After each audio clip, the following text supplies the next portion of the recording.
नमस्कार दोस्तों। आज वारदातों की कहानियों की श्रेणी में आज की हमारी जो कहानी है वो उत्तर प्रदेश का ही ज़िला है नोएडा, गौतम बुद्ध नगर। गौतम बुद्ध नगर में एक प्रतिष्ठित वकील की हत्या। उसके परिवार के सदस्य उसे बार बार फ़ोन मिला रहे थे, घंटी जा रही थी, लेकिन घंटी जाने के बाद कोई भी व्यक्ति फ़ोन को पिक नहीं कर रहा था। बार बार जब फ़ोन मिलाया जाता है और फ़ोन पिक नहीं हो पाता है तो वो लोग घर भी आते हैं। घर पर भी ताला लगा होने की वजह से उन्हें कुछ अप्रिय होने का आभास होता है। ऐसे में वो लोग नज़दीकी पुलिस स्टेशन पर जाते हैं और नज़दीकी पुलिस स्टेशन पर जाने के बाद सूचना देते हैं कि हमारी बड़ी बहन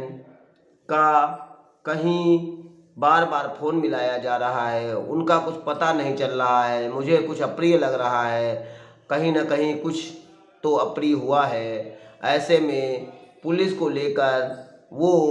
जो उनका मकान है नोएडा में सेक्टर 30 की जो कोठी नंबर 40 है, इसमें जानी मानी वकील रेनू सिन्हा जी रहती हैं।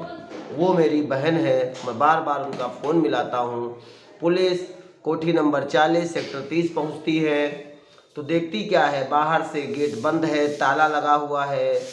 तो पहले तो पुलिस ताला तोड़ने के लिए आनाकानी करती है, लेकिन जब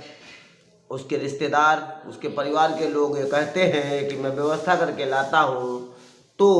वो ताला तोड़ने के लिए तैयार हो जाते हैं। जब ताला तोड़ा जाता है तो देखा क्या जाता है कि अंदर बाथरूम में रेनू सिन्हा जी की लाश पड़ी हुई है। 61 वर्षीय रेनू सिन्हा, उनकी लाश बाथरूम में पड़ी हुई है। शरीर पर चोट के निशान हैं, खून नाक और शरीर में से निकला हुआ है, जिससे ये फील हो रहा था कि उनके ऊपर किसी ने हमला किया है, जिससे उनकी मृत्यु हुई है। शव का पंचनामा भरा जाता है, पोस्टमार्टम के लिए शव को भेज दिया जाता है। लेकिन ऐसी स्थिति में परिवार के लोग इन्हीं के जो रेनू सिन्हा के ही पति थे नितिन नाथ सिन्हा, उनके ऊपर आरोप लगाती है कहीं ना कहीं हमारे दामाद या हमारे जो बहनोई हैं उन्होंने ही मेरी बहन की हत्या की होगी। वो IIS यानी इंडियन इंफॉर्मेशन सर्विस से जुड़े रहे हैं, वो भी गवर्नमेंट एम्प्लॉई थे और कहीं ना कहीं उन्होंने ही किया होगा। पुलिस उनका नंबर सर्विलांस के जरिए पता लगाती है तो सर्विलांस नंबर तो वहीं पर आता है, लेकिन पता नहीं चल पाता है। पुलिस अपने स्तर से एयरपोर्ट तक ढूंढने जाती है कि कहीं वो फरार तो नहीं हो गए, कहीं वो विदेश तो नहीं चले गए। ऐसे में पुलिस अपने स्तर से जो भी CCTV कैमरे के माध्यम से, इधर उधर के माध्यम से जो भी तरीके से जांच कर सकती थी वो जांच कर रही थी। उधर ये जानी मानी प्रतिष्ठित वकील थी, इनकी हत्या हुई थी तो ये खबर पूरे महकमे में फैल जाती है, पूरे नोएडा में फैल जाती है, क्योंकि 10 सितंबर 2023 यानी अभी 2-3 दिन पहले की घटना, इतनी हालिया घटना, इतनी प्रतिष्ठित वकील 61 वर्षीय, और ये परिवार वाले बताते हैं ये पहले से ही कैंसर से पीड़ित थी, कैंसर का इनका इलाज चल रहा था, इनके बच्चे विदेश में रहते हैं और मेरे बहन और बहनोई में इसी कोठी को लेकर वाद विवाद चला करता था, क्योंकि बहनोई कोठी बेचने के लिए बार बार मेरी बहन के ऊपर दबाव बनाते थे और मेरी बहन इस कोठी को बेचने के लिए तैयार न थी। जब पुलिस जांच कर रही थी तो ऐसे में ये भी पता चलता है, कोई व्यक्ति आता है, अभी कुछ दिन पहले 1-2 दिन पहले कोठी देख कर भी गया था और कोठी देखने के बाद 5 करोड़ 70 लाख रुपए में कोठी का सौदा भी वो कर चुके हैं और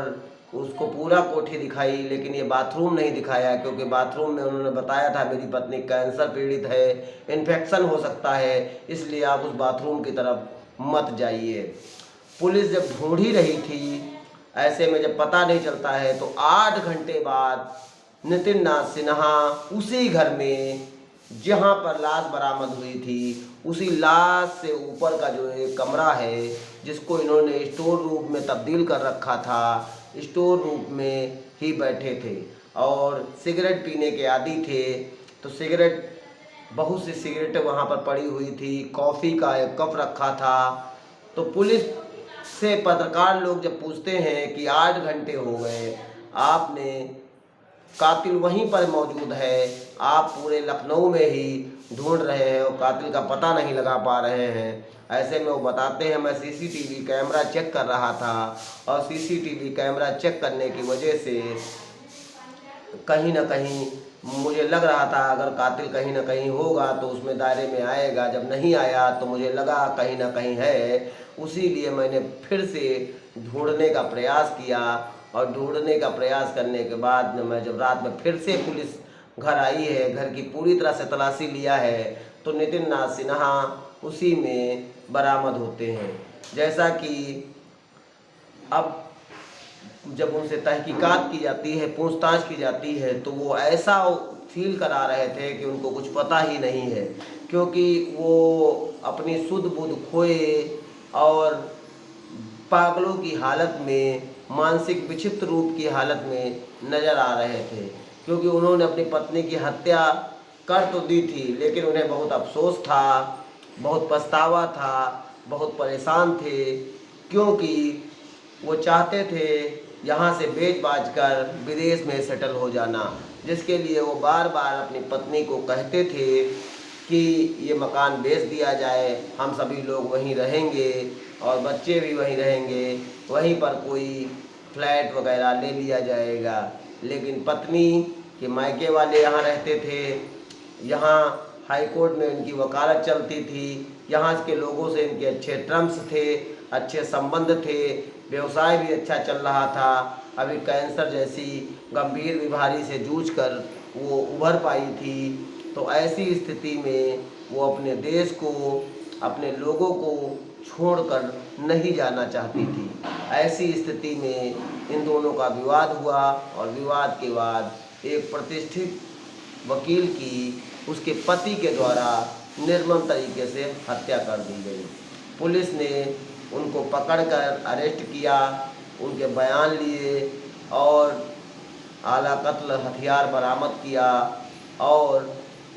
उसके बाद उनको जेल भेज दिया गया है। लेकिन आज की जो हमारी घटना है बहुत हालिया ही है, लेकिन इस घटना से आपको सोचने पर, समझने पर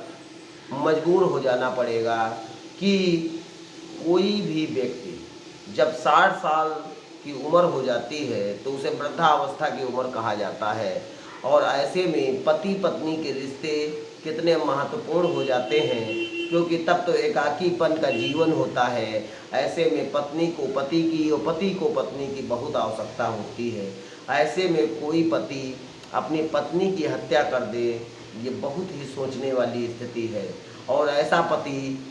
जो अपनी पत्नी के साथ अच्छा खासा टाइम गुजार चुका है, उसके बच्चे सब सेटल हो चुके हैं, परिवार भी सेटल हो चुका है, संपत्ति के लिए, एक ऐसी संपत्ति के लिए जिसको सिर्फ वो बेचना चाहता था, पत्नी बेचने के लिए मना कर रही थी। ऐसे में या तो मानसिक रूप से दिमाग का खराब हो जाना ही माना जाएगा, और या तो फिर आदमी इतना ज़्यादा अपनी आवश्यकताओं को पूरा कर, इतनी ज़्यादा गुस्सैल टाइप का होगा जो ये सोचेगा ही नहीं कि रिश्ते क्या हैं, क्यों हैं, कैसे हैं, क्या होना चाहिए, क्यों होना चाहिए, और घटनाक्रम कर देता है। आज की घटना पूरे नोएडा को हिला के रख दिया है। उसने नोएडा के एक एक व्यक्ति को, और ख़ासकर पास कॉलोनी में रहने वाले उन वयोवृद्धों को लिए जिनके बच्चे बाहर विदेशों में सेटल हैं और पति पत्नी ही परिवार में रहते हैं, उन लोगों के लिए तो ज़्यादा सोचने की मजबूर कर दिया है कि एक पति जो खुद IAS IIS कंपनी से जुड़ा हुआ एक प्रतिष्ठित सरकारी एम्प्लॉई और एक उसकी पत्नी हाई कोर्ट की वकील, और ऐसी स्थिति में दोनों लोगों एक प्रतिष्ठित परिवार में, प्रतिष्ठित कॉलोनी में, प्रतिष्ठित कोठी में रहते थे, और उसके बाद इस प्रकार की दर्दनाक हत्या, इस प्रकार की निर्मम हत्या, और उनके परिवार वाले भी बहुत परेशान थे, सोचने पर मजबूर थे। लेकिन पुलिस देर आए दुरुस्त आए, लेकिन पुलिस ने अपनी तत्परता, लगनशीलता, कर्मठता के आधार पर जल्द ही उनके पति को घर से ही बरामद करके इस केस का पर्दाफाश कर दिया। लेकिन रेणु सिन्हा जो बेचारी अभी जल्द ही कैंसर जैसी बीमारी से उठी, और फिर इस बीमारी ने, इस हत्या ने उनका पूरी जीवन लीला समाप्त कर दी, और आगे का जीवन वो नहीं जी पाए। हमें तो ऐसा भी लगता है, हो सकता है पति बीमारी से तंग आ गया हो, अपनी पत्नी की सेवा करने से तंग आ गया हो, फिर ऐसी स्थिति में उसने ऐसी दर्दनाक हत्या कर दी हो। लेकिन अब जो भी हो, ये तो ईश्वर जाने, लेकिन ऐसी हत्याएं, ऐसी कांड, ऐसे वारदात हमें सोचने पर, समझने पर मजबूर करते हैं, और ये बताते हैं कि जब पास कॉलोनी में पढ़े लिखे प्रतिष्ठित लोग, उम्र दराज लोग, जो दूसरों को समझाते हैं, दूसरों को शिक्षा देते हैं, ऐसे लोग सिर्फ जरा सी गुस्सा में, जरा सी न सोचने की वजह से इस प्रकार के कृत्यों को कर देते हैं, तो फिर किसको क्या कहा जाए। आप सभी लोग सतर्क रहें, आप सभी लोग जागरूक रहें, आप सभी लोग दूसरों को जागरूक करते रहें, और सावधान रहें, और आप सुरक्षित रहें। इसी भावना के साथ आज की कहानी यहीं पर समाप्त की जाती है। नमस्कार, जय हिंद, जय भारत।